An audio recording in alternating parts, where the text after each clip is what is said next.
Welcome to the first episode of Great Minds Sync Alike, where we'll be covering topics of all things sync and music licensing related.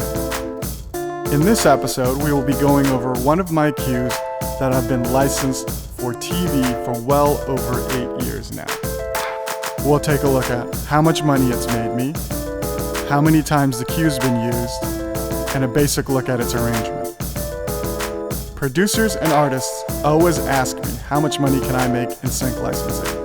Well, hopefully these videos will help break down how much money each cue has made for me and the potential that you can make through sync licensing. So let's take a look at my BMI royalty statement. Over to the left, you have the title name, the network that it aired on, the country that it aired in, the show name, the episode name, and how long the cue was used. As we start to scroll down, you'll see that the cue has been used on a number of different networks, Lifetime, TLC, etc. It's been used in the United States, Canada, UK,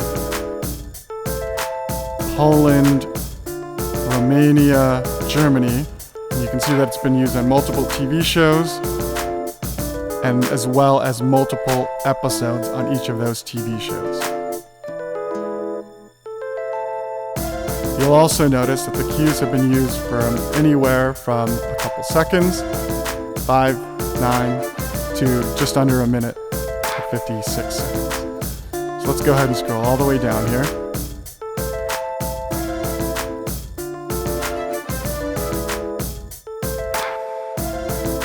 And when we get to the bottom, you'll see that this one cue was used over 680 times, and it's made me over $2,700. So let's break that down for a second. This cue probably took me about an hour to compose, mix, and master. You can throw in another half an hour for the time that it took for me to submit the songs to all the licensing companies and music libraries that I work with. That means that for an hour and a half worth of work, I made over $2,700, and this cue still gets licensed to this day. This sure as hell isn't the next Kendrick Lamar single, but why would you let your music and your hard work sit on your hard drive and collect dust? Turn those beats that you don't sell to artists into another revenue stream through sync licensing. Now let's take a look at the arrangement of this cue and why it would work for sync licensing. As you can see, it's pretty simple. There's only about 10 tracks on this, and half of them are drum sounds.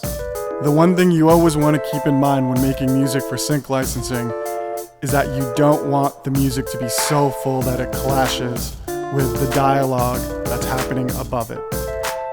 Another thing to remember is that you want your cues to have movement. So every 4 to 8 bars, you always want instruments to be coming in and out of the cue.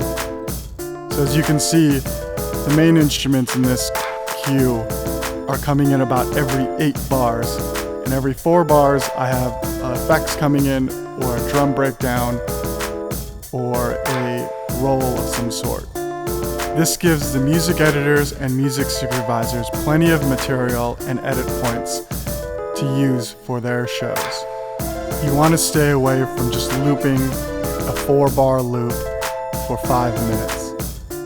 Actually, your cue should probably not be any more than 3.5 minutes, unless requested for a specific opportunity.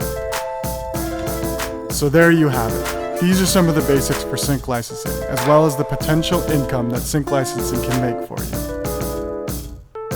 Hopefully you got something out of this video, and if you didn't, please leave a comment below and let me know what you'd like me to cover next, or how I can improve, or what I can do better. If you enjoyed the video, feel free to subscribe to my channel, as I'll be doing weekly videos breaking down different aspects of sync licensing.